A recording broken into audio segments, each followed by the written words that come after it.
Okay, so can you guys see my screen now?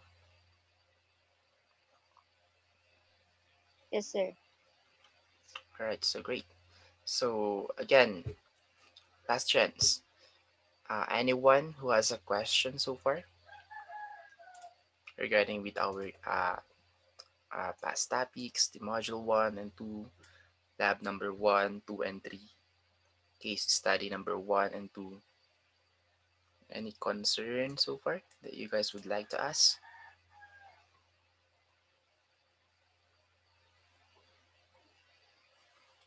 So if everything is fine and everything is clear, so just give me a thumbs up so that I know that you guys are good.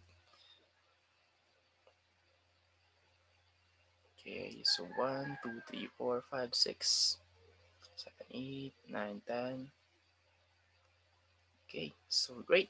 Most of you doesn't have a problem for now, I guess. All right, so let's start now our discussion. So we're going to talk about digital safety and security. So for the module 1 and 2, it seems like, without an explanation, just by reading the module, you will learn the things that you haven't learned yet.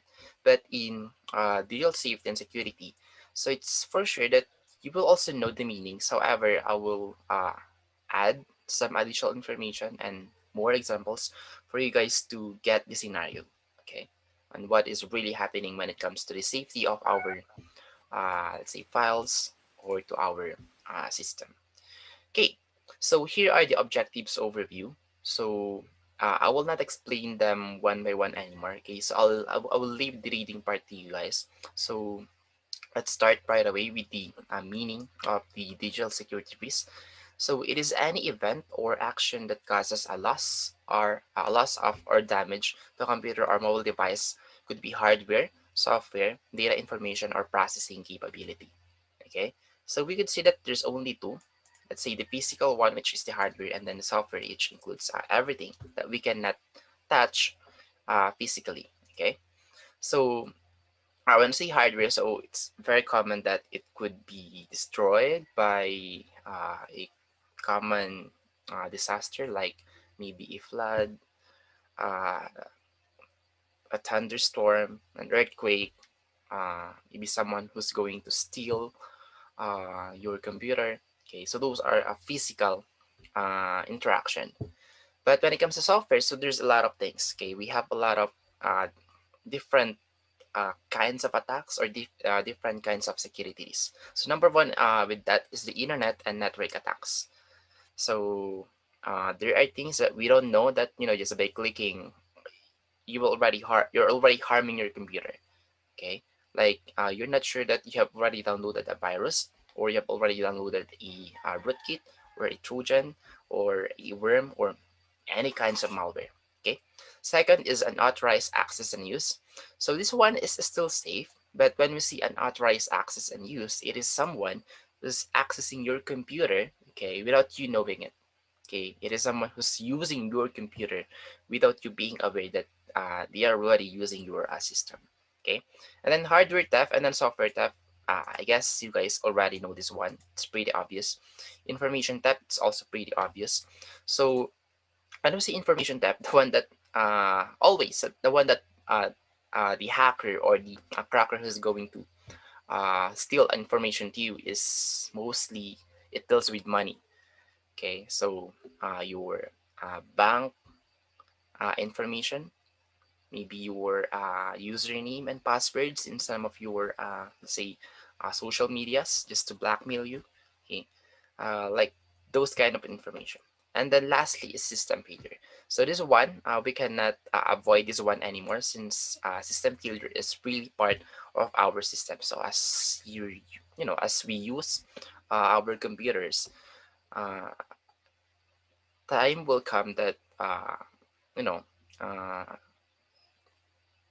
let's say you're using your computer for 10 years already or 15 years. So there are times that it is now giving up. So it's now starting to fail. It's now starting to have a lot of problems.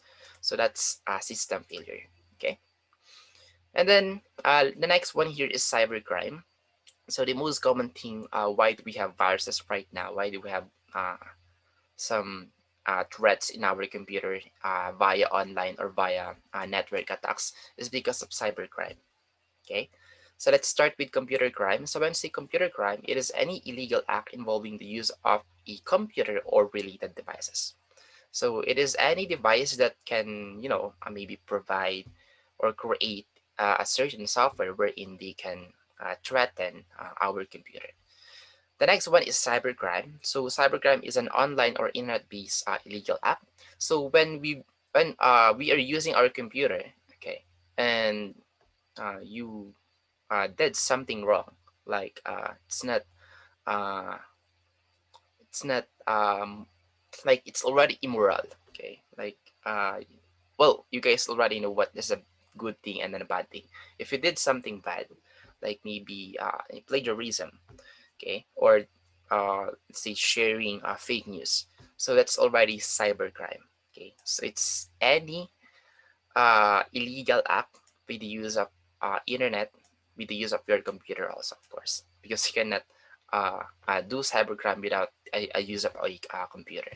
Okay, and then the software that you've used, to do some illegal act, we call that one crimeware. Okay, so it's kind of similar with software, but this one, let's say this software is uh, its intention is to harm other computers or to destroy the other computers, then we call that one crimeware. Okay. All right. So here are the list of digital security risks. So those are already common things. So virus attack, system failure due to lightning strike, information theft, software theft, stolen computer or hardware theft, and then unauthorized access and use. Okay. So here are the basic categories of cybercrime. So I'm pretty sure that you guys are already super familiar with the hacker. Cracker maybe 50-50. Script kiddie maybe 10% of you already know this one. Corporate spies maybe 20%. Anetical employees, so it's common sense. Cyber extortionist, maybe some of you already know this one. And then cyber terrorists. Okay, so let's start with the term hacker. So when we see hacker, okay, it is actually a complementary word for a computer enthusiast, or let's just see that computer genius. Okay, it is someone who knows a lot when it comes to computer.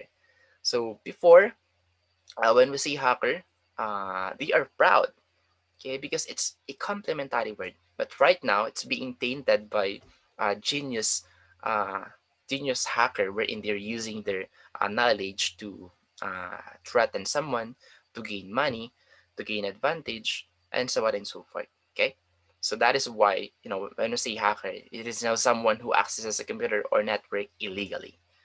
Okay, but before it's just someone who's very good when it comes to computer. Okay, that's the reason why you call that one a complementary word. But when you see a hacker right now, it's like you are now the bad guy. Okay, uh, it is not a good word to hear nowadays. But before, like maybe 1950s, it is a complementary word. Okay, so some hackers claim the intent of their security breaches is to improve security. So we could still say that they are still a hacker. However, we call them white hacker now. So there are actually three types of hacker, I guess. So I don't know if there are more types nowadays, but there are three types. So we have the black hat hacker, the white hat hacker, and then the gray hat hacker. So black hat hacker and white hat hacker is very obvious. So black is for bad things, and then white is for good thing, and then gray one is the neutral one. Okay, he doesn't do good. He doesn't do good thing, and then he doesn't do bad thing. He's just a person who knows to do those stuffs, but he doesn't intend to protect or he doesn't intend to destroy. That's why it's gray. It's a combination of white and black. Okay, and then before, so before the word hacker became a like for a bad guy only, we actually have a term for bad guys before. We call them cracker. So those are the people who's also a computer enthusiast. However, they're accessing computer or network illegally, but has the intent to destroy data, steal information, or other malicious action. Okay, so this is the real bad guy. Okay, this is the official black hat hacker. But when I say hacker, this is still a complimentary word for me.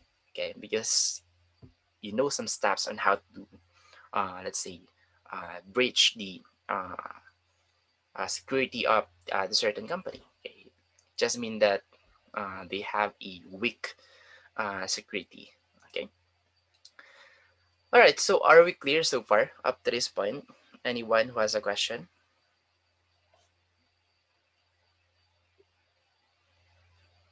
Were you guys able to follow so far?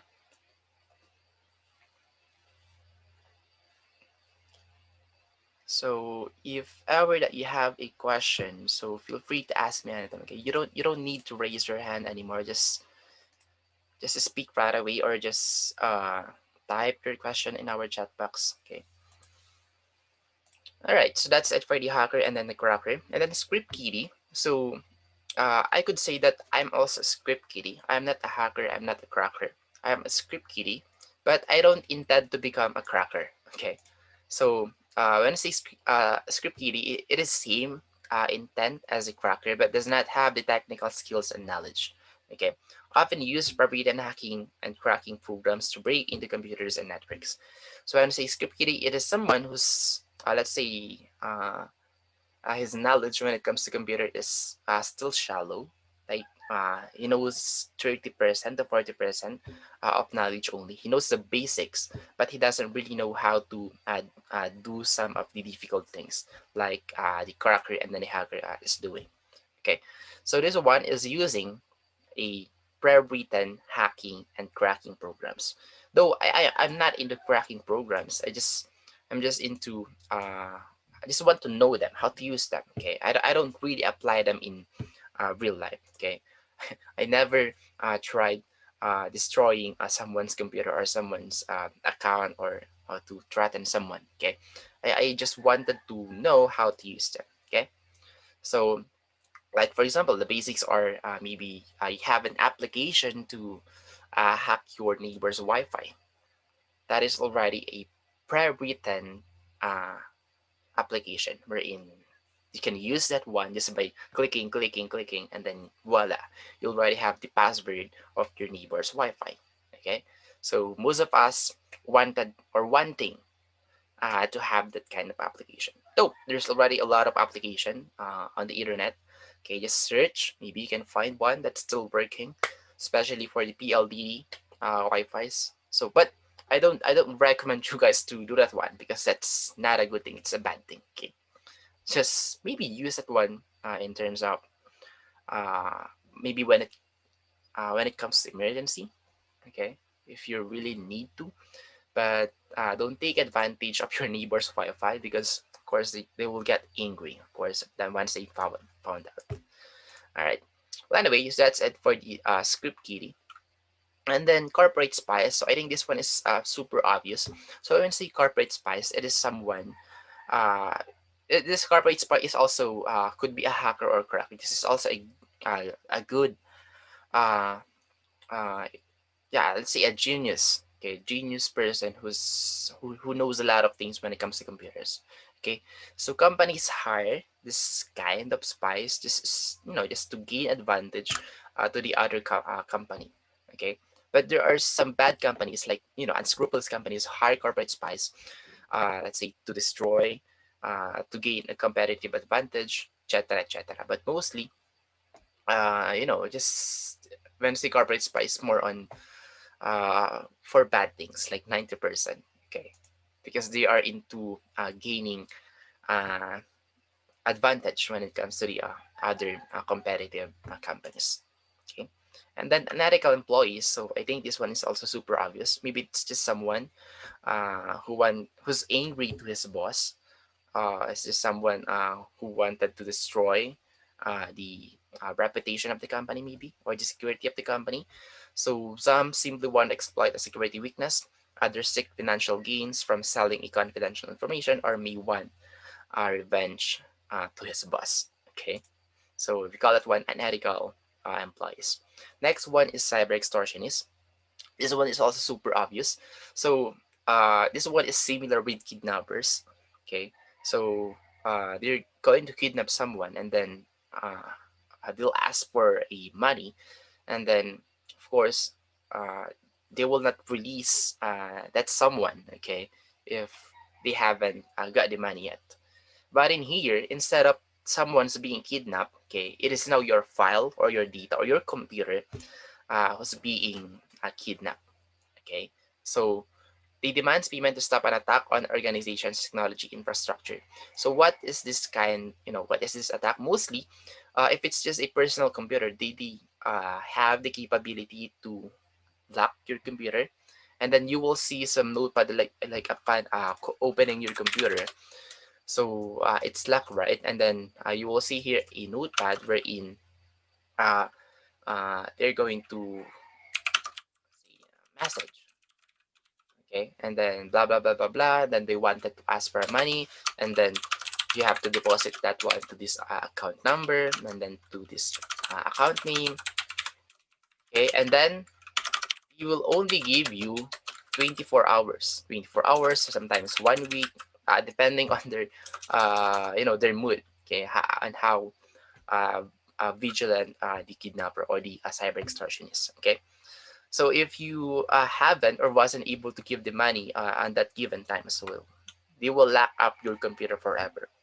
Uh, Worse is they will erase everything. Okay, so if you have a lot of important files on your computer, then you're doomed. Okay, so it is now up to you. What will you do? Okay, on that kind of situation. Anyway, so that's it for the cyber extortionist. Okay. And then the next one is cyber terrorist.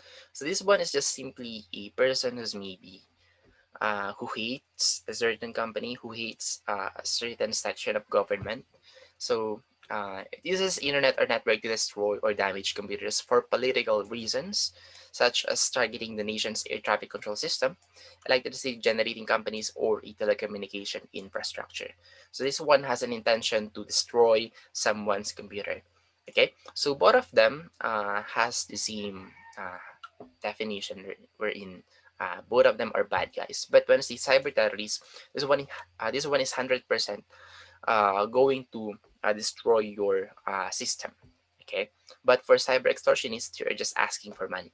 So there's still a chance that they'll bring back your uh, data or your information safely. But when it comes to cyber terrorists, 100% you're going to destroy your data. You're going to destroy your system. Okay, and then cyber warfare is an not advanced. Okay, a wider uh, scope of cyber terrorists. So now instead of just a government stand, instead of just a one company, cyber warfare is an attack whose goal ranges from disabling a government's computer network to crippling a certain country.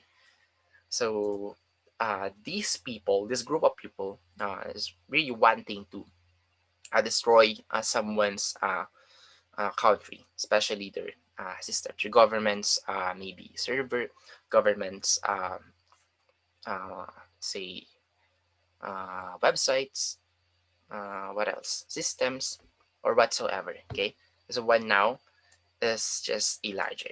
Okay, so this one smaller, but this one now is a larger kind of attack. So we call that one cyber warfare. Right. So next one. So internet and network attacks. So mostly we call that one virus. So we call that one as a virus. Okay, initially. So and then one thing that you guys maybe know. So we have a lot of different kinds of virus, but that's not actually the uh, category in here. The term for that one is actually a malware. Okay, and then virus is just one of them. Okay, so that's the correct category when it comes to malicious software. Okay, so it consists of programs that act without a user's knowledge and deliberately alter the operations of computers and mobile devices. So some malwares are, of course, number one is a virus, second one is a worm, the third one is Trojan horse, rootkit, spyware, and then adware. Okay, So when I say virus, it is just a common application wherein we can find on our computer, wherein it has the intention to really destroy or damage your system. Okay, as simple as that. And then worm, this one doesn't really have the intention to damage your file or your programs. It's just that, it is a program that copies itself repeatedly. Okay, for example, in memory or on a network. So I already experienced this one. I already experienced virus. I already experienced worm. Okay, so this one happened to me way back uh, when I was still in high school, I guess. So I have this flash drive uh, in before. Okay, and someone borrowed it, and then when I got it back, so when I was now trying to read the content of my flash drive, so it now has multiple files, and then that file is the same file. Okay, and then even though I'm deleting the others because I don't need them, I just need one file. As soon as I open that one again, there's another let's say multiple files, similar multiple files like 5, 10. Okay, so like it doesn't want to be deleted. So I just realized that maybe this one is a virus. So before I just call them virus. So whatever is that unwanted application, unwanted program that is happening on my computer or to that flash drive, I always call that one virus. But the exact word or terminology for that one is worm. Okay, so it doesn't destroy or damage your file. It's just that keeps on repeatedly copying itself. Okay, it keeps on providing a copy.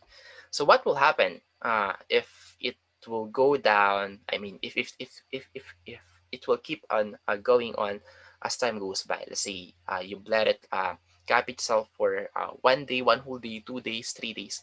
So there will be a possibility that your computer will shut down due to full memory. Okay, you'll get a blue screen of that. We call that one BSUD because your memory now is full.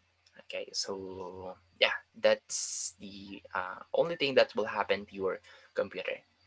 Next one is Trojan horse. So in my case, I already also experienced this one. So Trojan horse is one of my most hated kind of malware. Why? Because this is a program that hides within or looks like a legitimate program. Okay, so even a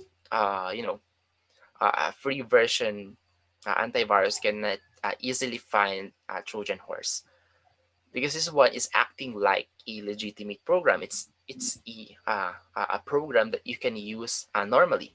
However, the one thing that you don't know, it's actually a Trojan horse program. Okay, it has another file in it wherein it has the capability to uh, control your computer, or it can even destroy your computer. Okay, so there's a lot of things that would happen when it comes to Trojan horse. But one thing is for sure, that one is acting like a legitimate program.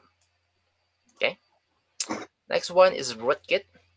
So rootkit is super obvious from the word rootkit. So it is a program that hides in a computer or mobile device and allows someone from a remote location to take full control of the computer or device.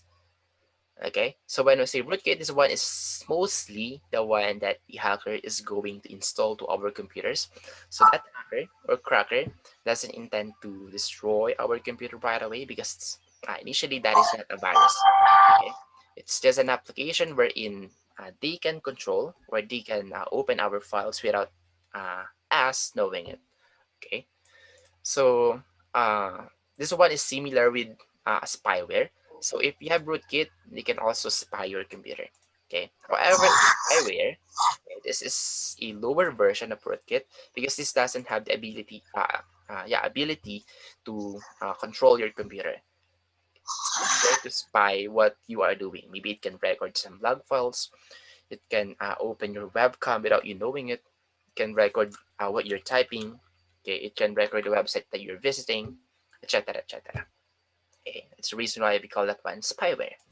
And then last one is adware. So this is now part.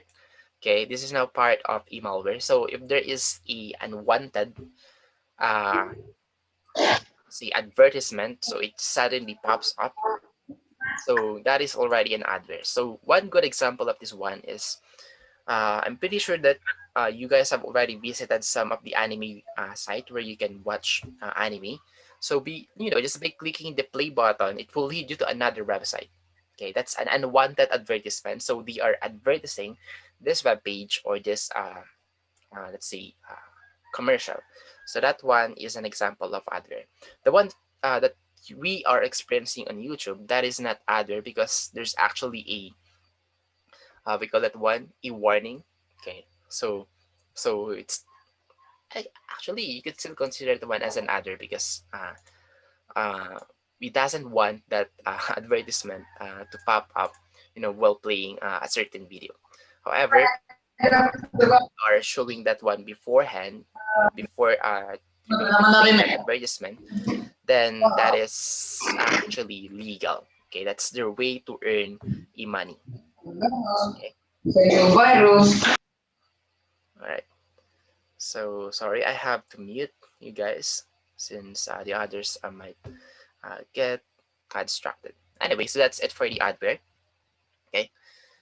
Next one is how virus spread via email message. So it's just super simple. So step one, someone will create a virus. So let's say this is those are the authors of the virus. Then the next two scenarios is the two things that could happen. So the first one, open the email, okay, or that file. So he is now infected. But the other one, just ignore it. Okay, so he didn't. I mean, she didn't open the file. She didn't open the email. She just ignored it. So she's still safe. Okay, even though he received the virus. So the moral lesson right here is most of the virus, 90% of them, they won't execute or they won't harm your computer unless you open them first. Okay, so most of the virus are like that. So you have to execute them first. You have to read them first. You have to open a certain file before it will officially infect your computer. But if you just ignored it, like you didn't open it, then you're still safe. Okay. Next one is internet and I mean botnet or zombie army. So when we see botnet or zombie army, okay, it is now a group of compromised computers. So those compromised computers are mostly has a rootkit, okay, or a spyware, okay, because the main goal of this zombie army or zombie is to gain access to someone's computer, okay. So it is a computer or device whose owner is unaware the computer or device is being controlled remotely by an outsider, okay. So in here, it's just someone who wanted to maybe see what you guys are doing to your computer. So of course, it can still affect the uh, speed of your computer, the speed of your internet, s- uh, and many more. Okay, there's a lot of factors that you will know that you are now a zombie or your computer now is a zombie. Okay, so how do they spread that kind of rootkit? So with the use of bot. So if you're going to search the meaning of bots, it's just a program that performs repetitive tasks. But of course, for this one, it's specially made to send via email, spread virus, and other malware. Okay, repetitively. Okay, as long as they are connected to this network, and then this computer now uh, will get compromised, and then this computer connected now to another network, and then those networks now are being compromised. So you just keep on spreading. All right. So this is an example. So this is the bot master, the one who can control, okay, or maybe open or see what you are doing. So it started with the public internet, and then one of them get compromised, and then it can now spread to the other connected network. Okay, so it can send via email, can send via network, can send uh, locally, and so on and so forth. So the red computers are now uh, uh, a botnet or a zombie. Okay, so how will you recognize if your computer is functioning as a zombie? So it's super easy. So it unusually high, it uh, yeah, it has unusually high this activity. So meaning, like for example, you've only opened one application, but it's now like if you're going to check the task manager, So in my case, I have 100% because my computer is running a lot of applications right now.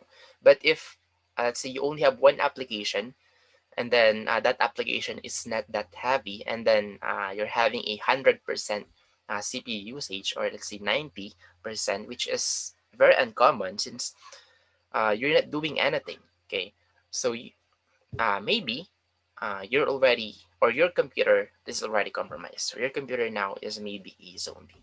Okay, so second one is it runs slower than normal internet connection. So before you can play, let's say 1080p YouTube, and then you check your internet connection. I mean, your the speed of your internet, and then it's fine, like the normal speed that you're getting. But if you're going to, let's say, download or watch a video, you're having a slower connection or connectivity, then maybe your computer now is affected by uh, a bot buster, or your computer now became a zombie. Last one is connected devices becoming increasingly unresponsive. So if you're connected to a one network, and then you're trying to access the other computers locally, and then it's being unresponsive, then maybe your computer is now also a zombie. Okay. All right. So are we clear so far up to this point? Anyone who has a question?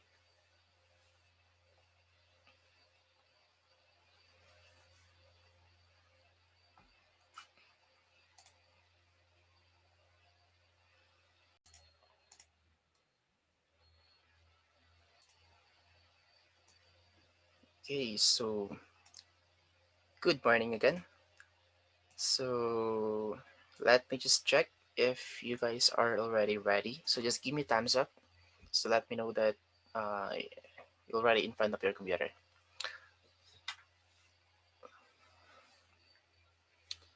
Okay, so great. Most of you are already here. So any questions so far regarding with this one? Okay. Okay, so I guess none. All right. So the next one is denial of service attack, or DOS attack, or DOS attack. Okay. So it is an assault whose purpose is to disrupt computer access to internet service, such as web or email. So when we see DOS attack, it's a common attack to someone, a server, or to certain server. Okay, it's just that the goal of that one is not to harm, not to damage someone's server. It's just, uh, to avoid the other main or the real users, or the real people who's really using that application, for them not to be able to log in. Okay, because DOS attack, of course, let's have a scenario. So let's say this is a server. Okay, this is a server. We're in this server. Let's say handling a game. Okay, wherein it can accommodate 10,000 players. Okay, in one shot. And then there is this let's say computer, just a small computer can do that DOS attack. And then this uh, computer has a capability, or that person actually, of course, someone is using that computer, that someone has a capability to launch a DOS attack to a certain server. So this DOS attack is an application, okay, where it can attack a server to bring down that 10,000 users. So meaning this application can log in 10,000 users in one shot. Okay. So in just one click, okay, or two clicks, or I don't know, because I haven't done a DOS attack yet. I don't intend to bring down someone's server. So it's just that she's going to accommodate that 10,000 users. So what will happen now to those 10,000 available users? So of course, this server now cannot accept any more other users. So the real people, okay, right here, the real people, or the people who's really using this application, okay, under this server, will not be able to log in anymore. Okay, so that's the reason why you call that one denial of service, because they are being denied, okay, to the server. to this server because of this DOS attack.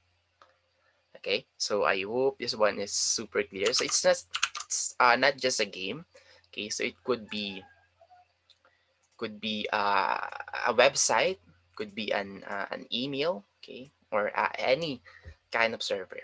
Okay, and then the next one is DDoS. So this is a distributed DOS. So when I say DDoS, so we now have multiple uh, attacker. So it's not just one computer. So instead of 10,000, it can now accommodate 20,000 users. Okay, so we call that one distributed DOS. Okay, so it is a zombie army is used to attack computers or computer networks. So to avoid this one, it's now super easy nowadays, especially if you have a good router, and then if you have a updated uh, operating system, like you're always updating your the updates of your OS. Okay, so just by turning on your firewall, okay, then we can now avoid having a DOS attack. All right, as simple as that. Okay, next one is backdoor. So let's search for the meaning of backdoor. Just the kinds of backdoor. Okay, so backdoor refers to any method by which authorized and unauthorized users are able to get around normal security measures and gain high-level user access, aka root access. Okay, so mostly for them to be able to gain a backdoor, so you now have a rootkit to your computer. Okay, so even though you have a password, you've encrypted some of your file that you already have a rootkit to your computer, then they have the capability to still uh, open that file of yours. So there's a lot of uh, kind of backdoor. Okay, so it could be cybersecurity basics like malware, ransomware, adware. Could even be an antivirus. Okay, because most of the cracked version, okay, or the free trial version antivirus, they're acting, okay, as a Trojan horse. So they're like acting as a legitimate uh, program or application, but in reality, okay, it's actually a rootkit. Okay, it has another purpose. Okay, could be a spyware, hacker, or phishing. So we have many kinds of backdoor. All right. So yeah, that's the main definition of a backdoor. So it is someone who can remotely control your computer. Okay, and then spoofing. So this one is common when it comes to emails. So the one that it is attacking is the email that is being sent from this sender to the receiver. Okay, so if you're going to take a look on this diagram right here, okay, we have here the spoofer. Okay, so instead of this one will send the data to this person right here, it will go to this, let's say, middleman. Okay, so it will go first, it will stop first, or it will be sent first to a someone whom you think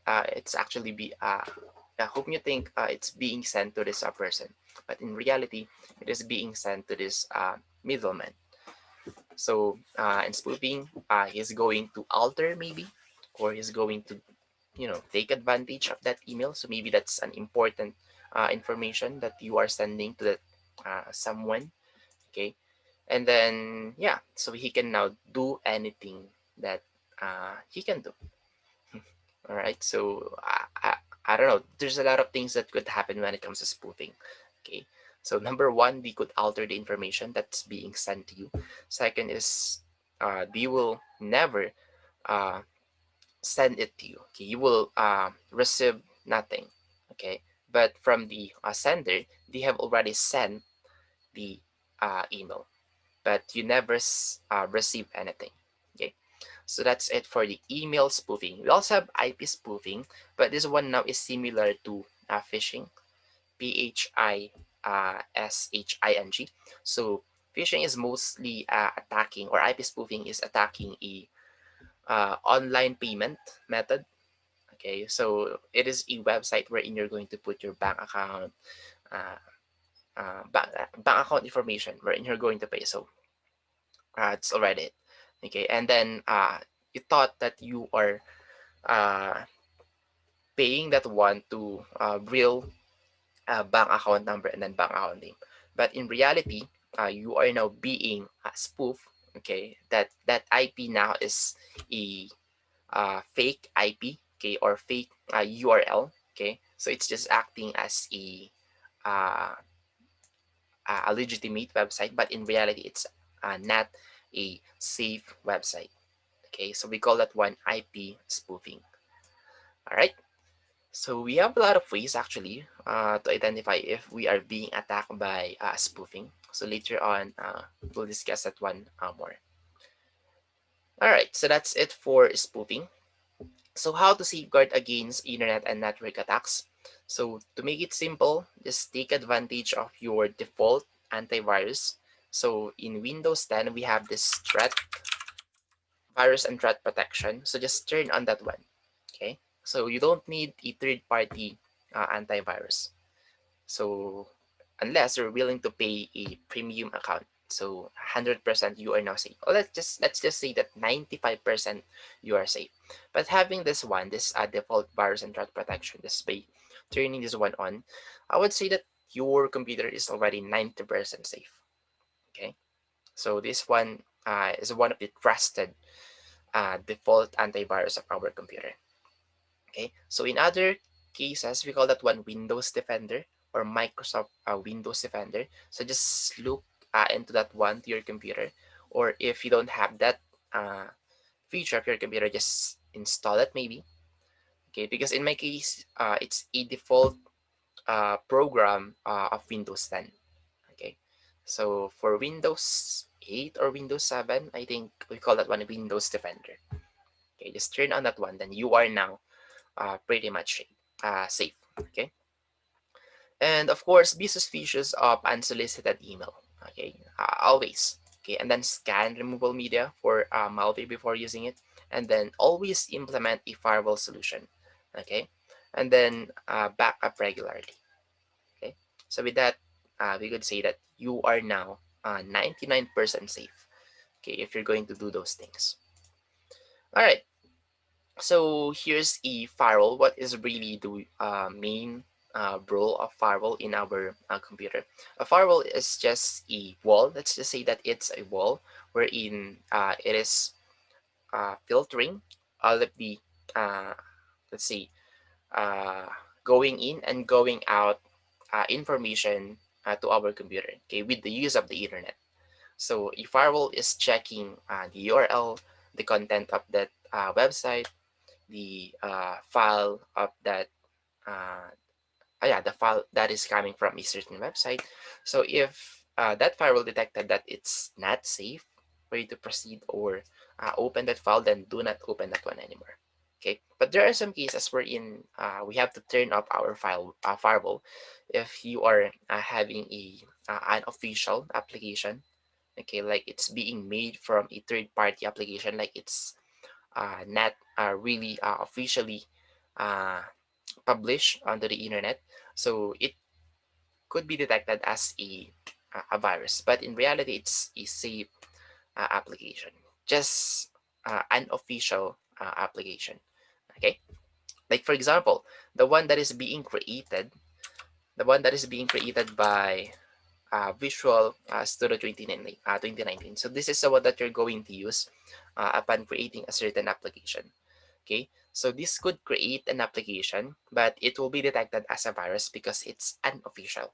Okay, so it didn't go to official checking of the internet or of the firewall. Okay, so that's why it's being detected as a virus. But of course, it is completely safe because you're the one who created it. Okay, so there is no virus on that application. Okay, so when we say firewall, so we could actually have two types. Okay, so before we only have software, but right now we now have hardware. So the hardware part can be found on the router. Okay, so some advanced routers have a firewall, and some of the let's say entry level router doesn't have a firewall. Okay, so just to be safe, uh, check first if that router has a hardware firewall or has uh, a feature of firewall. So with that, your network will be safer, okay, if than having only one firewall. So you can activate to the firewall on your router and then the firewall on your computer. Okay. All right. So that's it for the firewall. And then yeah. So anything that goes in and out with the use of the internet to our network, it's being filtered, right? It is being checked by the firewall. So this is the hardware firewall. So this is where you can find the firewall of this router. And then we also have the firewall on our computer. Okay. All right. So are we clear so far up to this point? Any questions so far?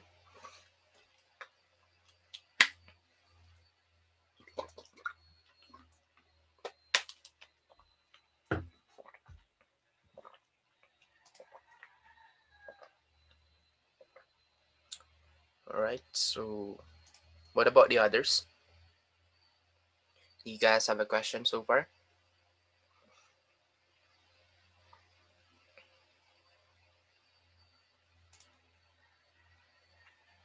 All right. So again, if ever that you have a question in mind, so feel free to ask me anytime. Okay. All right. So next one right here is unauthorized access and use. So when it comes to definition, they are like 80% similar. But when you see unauthorized access, it is the use of computer or network without permission.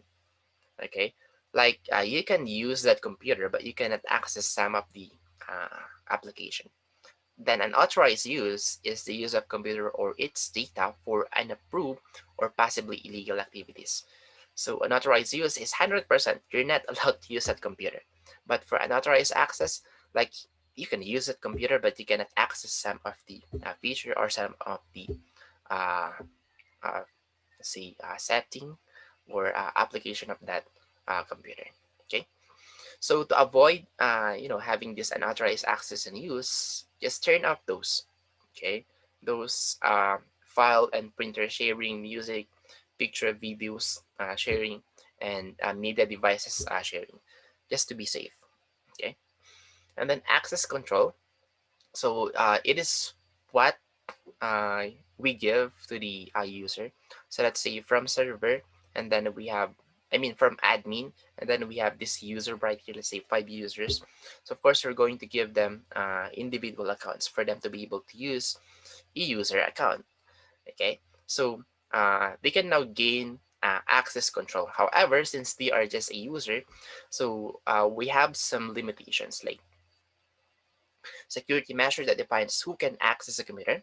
Of course, if you have the password and then the login name, device or network, and then when they can access it. So of course, it's also limited on when you can use that computer and what actions they can take while accessing it. So in most cases, let's say in a certain company, so if you have a personal computer, I mean uh, a desktop computer wherein the company let you use it, so there's a lot of limitation. Okay, so number one, maybe you cannot download a torrent file, you cannot visit YouTube, you cannot visit Facebook, you cannot uh, or anything that will delay you from working. Okay, because you are there to work, not to relax or not to enjoy or not to take advantage of the computer that they let you borrow. Okay, so next thing is audit trail. So this one records in the file both successful and unsuccessful access attempts. So this one is just a log file wherein they can record. Uh, is there someone who logged in at this time? Is there someone who's trying to access this computer without us knowing it? So with that, they'll be able to know with the use of audit trail. Okay. Next one is access control types. So we have a lot of types. So number one, we have this combination, the usernames and then passwords. So some even has a passphrase, but this one is very uncommon. But this one is being used especially if you really wanted to secure that computer or that system. Okay, so passphrase, it's very obvious, I guess. So it is a private combination of words. So it could be 5 words, 10 words. So often containing mixed capitalization and punctuation associated with a username that allows access to certain computer resources. So as time goes by, the invented CAPTCHA. CAPTCHA is a completely automated public Turing test to tell computers and humans apart. So this is an example of CAPTCHA. So we have some bots actually wherein they can log in multiple accounts, but with the use of CAPTCHA, they are now being held at one point because they cannot, or that bot cannot identify this passphrase right here. Okay, so only human eyes can read this one, but a computer, it doesn't have the algorithm yet to crack this kind of uh, uh, call this one access control. Okay, so this one is skill capture, but the computer cannot read this one. Okay, next one is possess objects. So it could be a badge, could be a card, that ATM card, or smart cards and keys. So we have a lot of access control type actually. So it could be physically, or it could be via software, or it could be a PIN, okay, or personal identification number. So as we all know, PIN is a numeric password. So either assigned by company or selected by a user. So one example of this one is if you have an ATM card, so you still need to put the PIN number, okay, or the just the PIN, okay, because the N is already a number, so it's already redundant, okay. So this is one good thing that you guys need to take note of. So we don't say PIN number, it's just PIN, okay.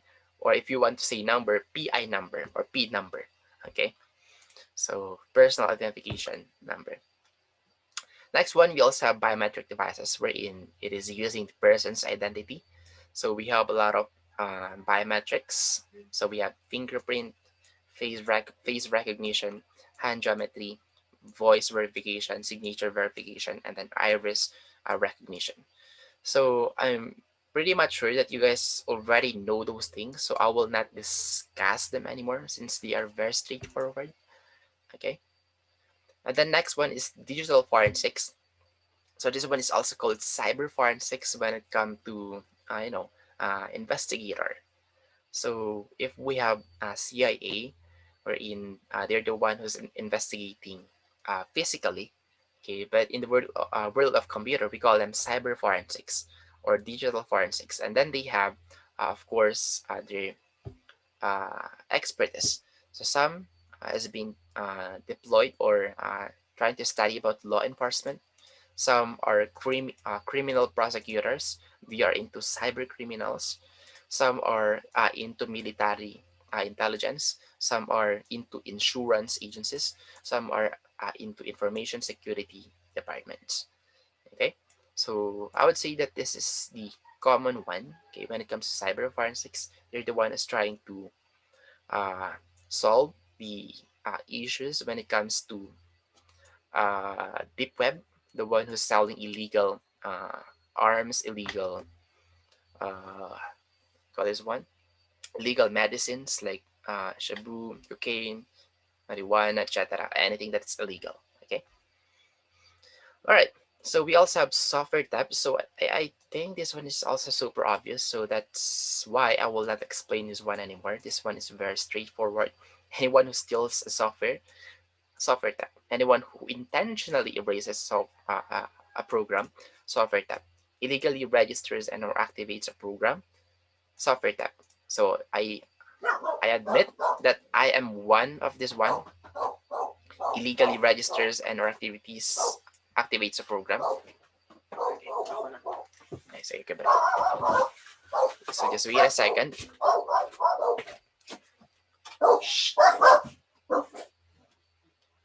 Alright, so we also have here illegally copies a program. So we could say, or I could say, that I am one of these two. Okay, so I illegally register some applications. Like uh, I tried to use what do you call this one? Uh, fake uh, forget the term, fake license, fake product key, something like that. Like you're trying to activate a certain program, but it's actually illegal. Okay, so you should get the actual key on your website, wherein of course you have to pay it. But since I'm using a crap version, then that's already illegal. Okay. All right. So software tab. So here are the things that you can read when it comes to user license agreement. So if it's under you can, then it's not under software tab. But if it's under you cannot and then you did that thing, then that's already software tab. Okay, like you install that software on a network such as a school or a computer lab. Okay, like for example, in a school, of course, uh, the application that you should use there is a license application. So the AutoCAD should be licensed. The operating system that you're using should be licensed, or any other applications that you're using in the school should be licensed. But if you have installed a fake version or a fake license on the school, then that's already software theft. Okay, because supposedly you have to pay that one onto that company. Okay. Next one is information theft. So I think this one is super obvious when you see information. So any important information. So bank account information, username and password of any uh, uh, account that you have. So maybe your game accounts, your social media accounts, etc. etc. Okay, but of course we have ways to secure our information by encrypting it. Okay, so we call that one encryption. So what is this encryption? So from plain text, it could be converted into ciphertext. So when I say ciphertext, it is now this encrypted scrambled data. Okay, so we have a lot of encryption algorithm or cipher. So one of the basics are here. So we have transposition, substitution, expansion, and then compaction. So I guess just by reading them, you will already know what it does to your plain text. So to make it short, from this plain text, it became this one. It's being transposed into a different position. And then substitution from this plain text into this ciphertext. So it's being replaced by other characters. Okay? And then from this plain text into this ciphertext. So it's being expanded just by inserting Y uh, after each letter. Okay? And then we have compaction. So from the word compact, so from this plain text into this more compact ciphertext, just by removing, okay, some of the characters. So yeah, that's it when it comes to encryption. So any questions so far up to this point?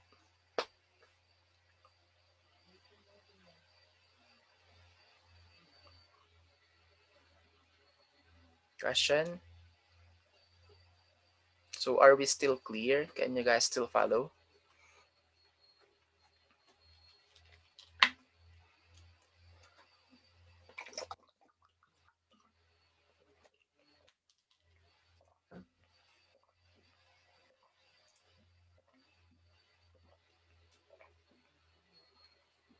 Okay. So it is clear from Mr. Asria and then Mr. Copper, Whisperas. All right. So guess you guys don't have a question. So again, if ever that you have a question in mind, then feel free to ask me. Okay. So I don't eat people. Okay. It's actually a lot better if you guys have some clarifications or questions. All right. So next one here is how we encrypt uh, an information. So let's say we have this confidential information of yours. So step one, of course, it's just a plain text. Step two, of course, you're going to encrypt that one now. So how do we encrypt a certain information? So of course, you're going to use an application wherein you're going to put it right here and then encrypt that one, and then it will be converted into unreadable text. Okay. So it will become like this now. So we cannot read this text anymore. And then step number three. So of course that person has a decryptor. So if we have encryptor, we also have decryptor. So from this converted into reverse conversion. Okay, and then it will now be converted into a plain text. Then that person now can read this confidential information. Okay. All right, so the next one is what is the Caesar cipher? So this is another encryption algorithm so that replaces each character in the plain text with a different letter by shifting the alphabet a certain number of positions. So for example, this computer would become DPNQVFS. So this one is super simple actually. This one was just shifted into one position. So even me, this is this is the algorithm that I use. I don't know, but this one is so reliable, and then it's so easy to uh, uh, decrypt. Okay, especially if since I know that's the encryption algorithm that I use, then I'm the only one who can decrypt it. But if other people find out that that's the algorithm that I've used, then I'm doomed. They can now see my passwords clearly. Okay. Because in my case, I also save them using a plain text. Okay, I store them in one folder, and then I encrypt them, and then yeah, that's it. Okay, just for me to have my reference, just in case that I forgot my password, just in case I forgot my username, etc., etc. So this algorithm was named by Julius Caesar. That's the reason why we call this one Caesar cipher, because it is believed he used it in his private correspondence. Okay, before way back, I don't know, maybe 1800s, 1900s. So this is his way in encrypting his data. Okay, next one is digital signature. So this one is also common, just to be sure that uh, an encrypted code that a person website or organization attached to an electronic messages to verify the identity of the sender. So even though it is a encrypted data, and then we are sure that it's the data that's being sent by that person that okay, but we have this second verification wherein we have to be sure that it is really the data that you are, or the data that you're receiving is illegitimate data. Okay, so how will we know? With the use of digital signature. So they are going to attach their signature, okay, onto that specific file. Okay, and then with that you can now verify that it's really the data or the legitimate data that you are receiving. Okay, so it is again often used to ensure that an impostor is not participating in an internet transaction. Okay, next one is a digital certificate. So this is another way for you to be able to check if the website that you are visiting or you are opening is completely safe. Like, because if there is a digital certificate, we can be sure that the hacker or that uh, spoofer or that cracker, so he won't be able to intercept your transaction. Okay, that is only if it has a digital certificate. So how will you know if it has a digital certificate? Like for example, maybe this Google right here. So just by clicking this one, you will see that it make a certificate is valid. Though it is still using cookies, but we cannot avoid that one anymore. As long as the certificate is valid, then you could see that this website is completely safe. Okay, like maybe going to this one, to the canvas. So this one also has a valid certificate. Okay, so it also uses cookies. However, we could be sure that this one is completely safe without the other, let's say, a hacker that could intercept this website. All right, so that's it for your digital certificate. So what else? One more thing. So if it's, or if it has a digital certificate, so it is a website that uses encryption techniques to secure its data is known as a secure site.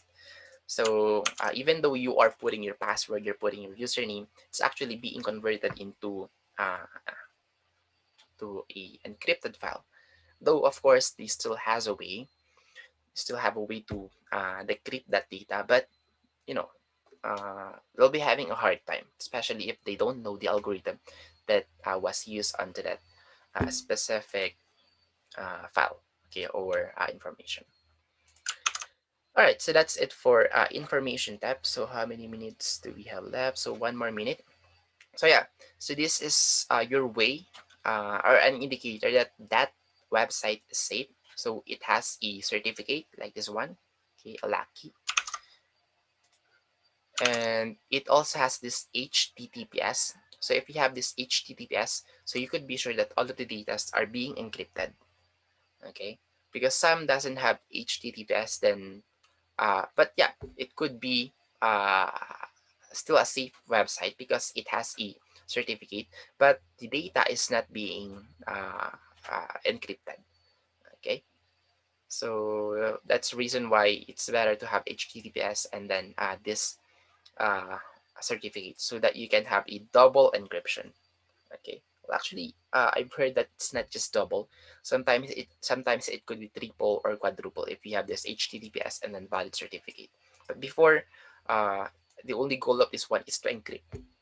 Okay, one time. But right now, I guess it's now double or thrice, just to be sure that the data is really really safe. Okay. All right. So we will stop here for now, since again we don't have enough time anymore. So we will just continue the rest on the part three. So goodbye.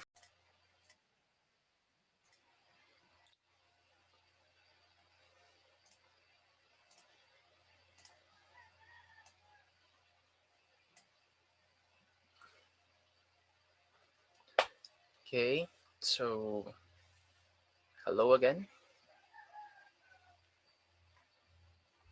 So let me just check if you guys are already in front of your computer. So just give me a thumbs up.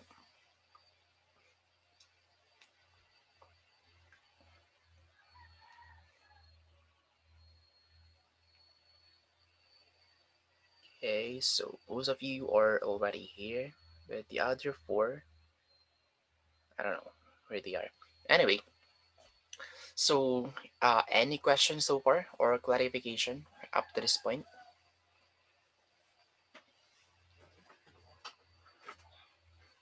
Question or clarification? Anyone?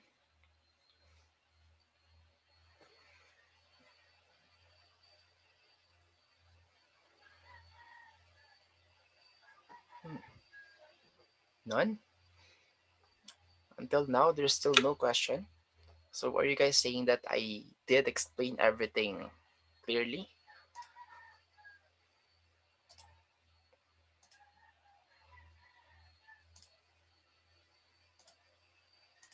Well, anyway, so we're almost done. So the remaining slides are just like an additional. They're not actually a major information anymore, but they're still needed. Anyway, so hardware theft, so very obvious, and then hardware vandalism, very obvious also. It is the act of defacing or destroying digital equipment. Okay, and then let me see, uh, hardware theft and vandalism, and then system failure. So I would say that this is already pretty obvious or a common sense already. So you know, of course, for you to be able to reduce the chances of being or getting stolen to your of your computer, so of course you have to uh, put a lock or physical access to your computers. So of course we don't just put that one outside, okay, because it's a very important device. So we always keep that one inside maybe a certain room wherein it has a lock, okay, or if it's a laptop, maybe we put that one to a certain uh, locker, maybe, or this one wardrobe that has a lock. I forget the term. What is the English of aparador? Wardrobe, right? But anyway, yeah, that where you can keep it safely. And if you're the kind of person who's rich, maybe you can add alarm system, okay? Or you can add physical security device like cables and lock. So if you wanted to put some cables to your devices, then yeah. So just to be sure that your computer or device will not be uh, stolen. And you can add a device tracking app. However, so this is only useful once your computer is already stolen. Okay, and then when it comes to a system failure or hardware failure, okay, so number one is surge protector. Just add an additional uh, protector or surge protector just to be safe when it comes to uh, power loss and then sudden uh, what do you call this one? Thunderstorm, okay? Because they could harm our computers if there is a sudden fluctuation of electricity, okay? You can add UPS or an interruptible power supply, just to be safe, just in case that there is a power loss, then you can still save the work that you are doing, okay? You can duplicate components of duplicate computers. So in here, maybe you can just duplicate the files that you have, okay? Because of course, uh, we cannot do anything about it once you have a system failure or a hardware failure. So just in case, just duplicate the files or data that you have, okay? And then fault tolerant computers. So always buy a, let's say, not the highest quality, but at least a uh, not that bad and not super poor quality, just the middle one. Okay, just to avoid having a faulty components. Okay, and then backing up. So I guess this is very obvious. You save another copy or you duplicate another copy. Okay, of your file, of your program, of your media, of your or any information you can save. Okay, to a hard drive or to a uh, there's one cloud storage. Okay, so you have two ways to back up your data. So it could be via cloud or it could be via HDD or the external hard drive. Okay, but in my case, I think if it's easy, small data, if it's less than 100 gigabyte, so I think it's safe to use cloud storage. Okay, but if it's 1 terabyte and above, so I think it's already a big amount of data, then you have to use now an external hard drive because of course you have to pay now a lot of money just to subscribe and then get a lot of cloud storage. Okay, so I dropped those two, so you'll be fine as long as you're keeping them safe. So for the cloud storage, it is the username and password, uh, and for the hard disk, okay, it is the physical itself. So you should keep it safely. Okay. Next one right here is the categories of backup. Well, let's start right here first on the right side. So we have three generation of backup policy. Well, actually, we can have four or five if you want. Okay, but in here, mostly we only have two. Okay, we call that one grandparent and then parent. Okay, so grandparent is the original file, and then parent is the copy or the duplicated file. If you want to have more copy, let's say another copy, we call that one child already. Okay, it's a child backup. Okay, if you want to have more, then we could say that it's a baby. Okay, baby backup. If you want to have more, then maybe it is a, I don't know what do you call that one already. So baby to maybe cell. Okay, so it is now up to you on what name you're going to name that backup copy of yours. Anyway, having this grandparent, parent, and then child is already good. So having two backups is already too much. Okay.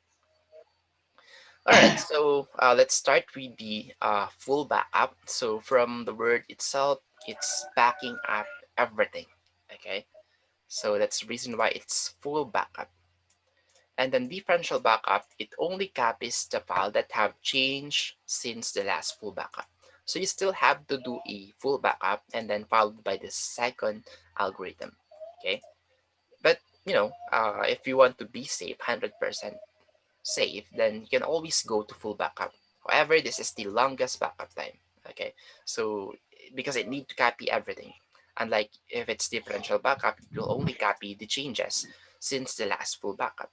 Okay, and then we also have here incremental backup, which is kind of the same. Okay, so you still need to implement last full backup and then uh, go now with incremental backup.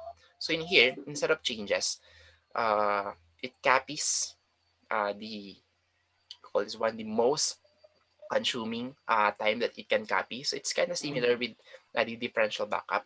So it also copies the changes, okay? But in here, it always start with the most time consuming, okay? So the longer, the larger the file, so that is the one that it's always recovering, okay? So from the last full backup up to the incremental, and then up to the smallest file that it will copy. But nevertheless, okay, those two are kind of similar since they are copying the changes since the last full backup. Okay, and then we also have here selective backup. So in here, even though there are some changes, but you just chose some folders, okay, that is the only one that it will keep on backing up. Okay, that's the reason why we call it one selective backup. And then we have this continuous data protection. This one is actually a the super safest backup. Why? Because it's backing up your data real time. However, this is the most expensive uh, kind of backup since it's a real time backup. So even though there is no changes, it still keep on copying that file. Okay, so it keeps on incrementing its storage because it's backing up every time. Okay, not every changes. So the most ideal is this full backup, and then you can use maybe differential or incremental. Okay, so selective if you're really sure that those are the only folders that you wanted to save, that you wanted to have a backup. Continuous data if you are or if everything is super important, then you can use continuous data. Okay. Next one is wireless security. So I guess you guys already know this one, so I will not explain about routers anymore. But when I say wireless, of course, it's the Wi-Fi. So we can connect to that router with the use of uh, WAP, okay, or W2P. So I forget some terminologies, but the latest now is W2P, I guess, W2P pass. Okay, WAP is the previous version. And then we have here ethics and society. So to make it simple and short, we have you know, we have our characteristics physically, how we interact with people. So we also have this computer ethics, how we interact via online. Like some people are, say, they are not afraid. They are, what is a proper term? Mm, they are being he doesn't fear on the consequences of what they are doing. Like they are not afraid to do bad things because it's online. Like especially if they're using dummy account. Okay, so yeah, it's like you are good physically, personally rather, but you are actually a hacker or a bad person when it comes to social media. Okay, so we have those kind of characteristic. So that's a reason why we call it one computer ethics. Okay, how you use your computer, how you spread information, okay, etc. etc. Okay, because not all information on the web is correct. Some are correct, but mostly it's incorrect. Okay, so your thoughts. So just answer this one. So, but this is not a requirement. So just try to answer this one.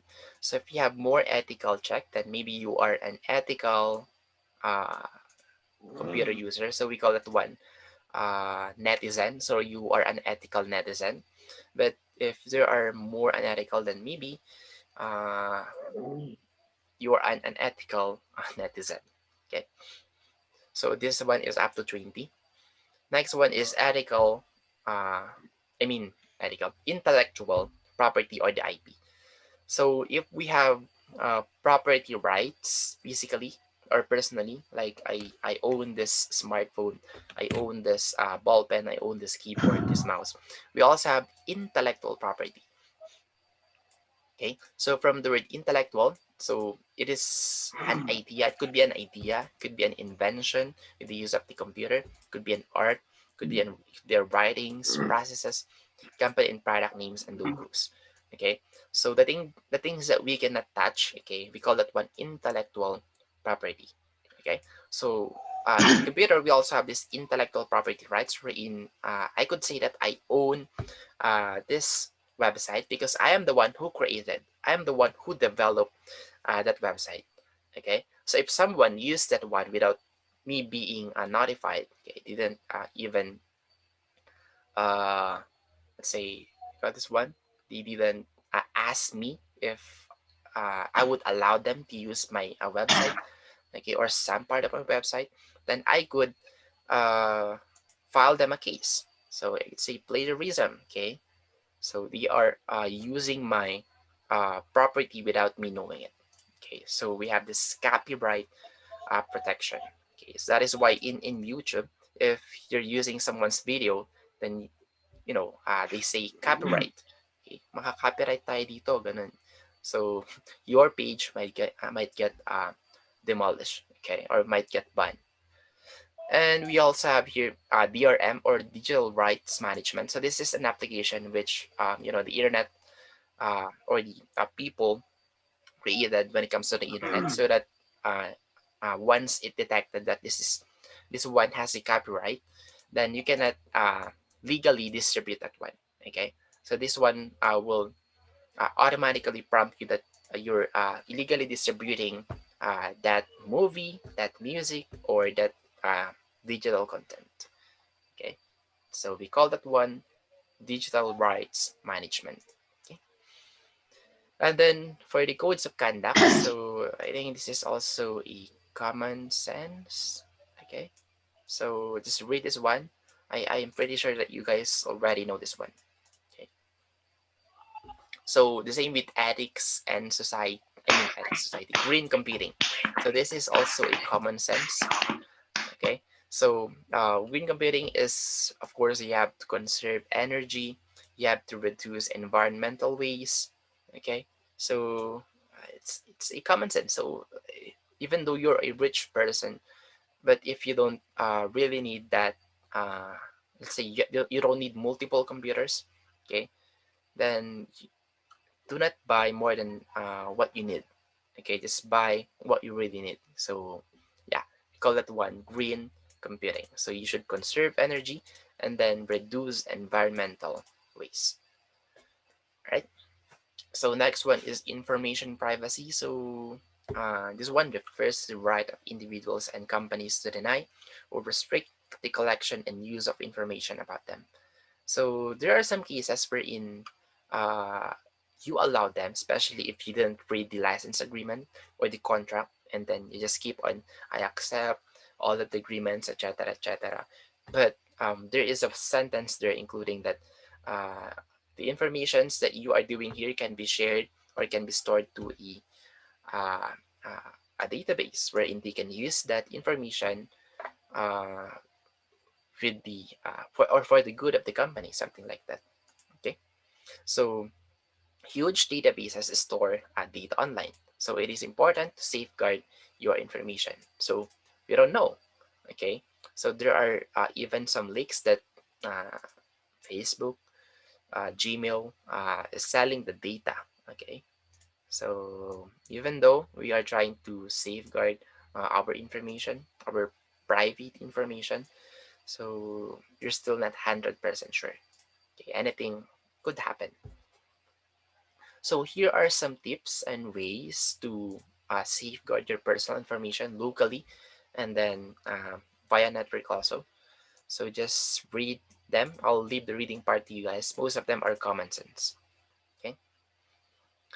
And then information privacy. So this is also one thing that you guys need to be aware about, especially if it's about, let's say, uh, because one warranty. So there are some information that you don't really need to include in there. Okay, so just put the necessary information. If it's not needed, then do not fill that one out anymore. Okay, because you have the right to refuse not to answer those uh, information or data. Okay, and then cookie. So you guys have already maybe seen this one many times on different websites. But the reason why we have cookie is this cookie right here is uh, the it is a program that allows for personalization. So we could say that it's a account that you can have to that certain website. However, while having that account or that cookie, it's like you are also allowing them, okay, to get the information that you are storing or doing onto that certain website. Okay, so like for example, your names will be stored, your password will be stored also. Though there are some benefits like they can assist you with online shopping, though this one is like advertisement again. Okay, and then they can track how often users visit a site, and then they can target advertisements. So this is the one thing that you should be aware of. Okay, so you could be a target when it comes to buying this product. Okay, so that's because of a cookie. Like this person or this guy loves motorcycle. Okay, this person loves cooking, so we might want to advertise to him some cooking equipments, cooking uh, whatever you call that one. So yeah, same with motorcycle. Anyway, so that's it for cookie. So yeah, it has some advantages and disadvantages. But just to be safe, especially for the your names and then the passwords, just always not allow the cookie. Okay. So though there are some websites that you cannot use that 100%, okay, without allowing the cookie. So your choice if you will allow the cookie to store your activity. Okay. So here's how a cookie works. So of course, it will only work, upon visiting a website. Okay, so it will ask you allow cookie or not, or do not allow cookie. Next one here is phishing. So this one is super similar with IP spoofing, but when we say phishing, this one is targeting a website wherein it's creating a fake website, fake bank website, wherein they will try to, click jack you just by from this website. It will lead you to a payment website wherein you think that's a legitimate website wherein you can pay for that product that you have just ordered. But one thing that you didn't know, it's actually a phishing website, or it's a scam in which perpetrator sends an official looking email or message that attempts to obtain your personal and or financial information. Okay, so yeah, similar, into phishing, but instead of a fish, it is our credit card that is being targeted, so we call that one phishing, right? And then for the spyware and then the adverse, so I have already discussed this one a while ago, so I will not discuss this one anymore. Social engineering.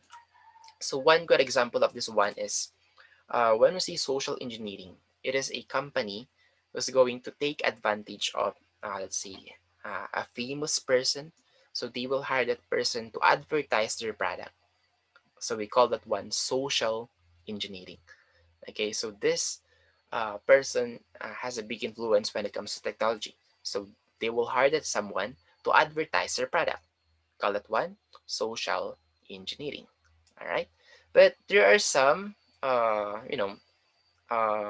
companies, and there are some influencer. They don't know that the one that they are advertising is actually illegal. Okay, one good example of this one is the Pablo Escobar phone. Okay, so this Pablo Escobar phone, it is being advertised by famous actress, actor, famous people.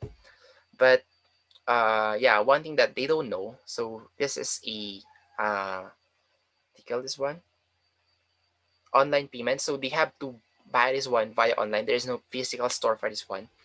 Okay, if you're a normal person, if you're not a famous person, you will never receive the product. So you paid $500, $1,000, but you will never get anything. They will just keep on saying your phone is out of stock right now. The one that you ordered is out of stock. The phone is now being delivered, but you've been waiting for a month, 2 months, but you've never received anything. Okay, but in here, some of the famous vlogger like Mr. Who's the Boss, Marcus Brownlee, those are the influencer when it comes to mobile devices. So they were able to receive the phone because the company knows that the phone, I mean the person is an influencer. So they will gain they're taking advantage of that one because they know that it will be featured onto their website or onto their uh, channel rather, not website. Okay, so yeah, that's the one thing when it comes to social engineering. And next is privacy laws. So it is a concern about privacy has led to the enactment of federal and state laws regarding the storage and disclosure of personal data. So yeah, we already have a lot of laws, okay, computer laws that's being created. So we have this children, blah blah blah, computer abuse, blah blah, digital millennium, copyright, blah blah blah. However, they are still not being applied up to right now. Though, in some cases, in especially in US or in other countries, so they are strict when it comes to their laws when it comes to computers. However, here in the Philippines, so it is not that useful. Okay, this one is not really being used. Though we have those law, you know, just for the show that we have protection. Okay, when it comes to using our computer. Okay. All right. So information privacy, or we call that one. Another one is employee monitoring. So one thing that you guys need to know is mostly if you are on a certain company, let's say maybe what could be? I cannot think of a name of a company, but let's say that that company lets you use their computer. So of course they have the capability, okay, to monitor you. Okay, so that is still legal, okay, because especially if there is a contract wherein they can monitor whatever you are doing, okay, onto your computer. Okay, so of course at the same time many programs exist that easily allow employees to monitor employees. Further, it is legal for employers to use these programs, okay, because it is not your computer in the first place. You're just borrowing the company's computer. All right, and then more on employee monitoring. So you can also not visit some websites. So there is a limitation. So there's a content filtering, like they can block the YouTube, they can block the Facebook, etc., etc. So they can filter it because you're only using the user account. Okay, that's always the case when it comes to companies. And yeah, that's it for the module 3.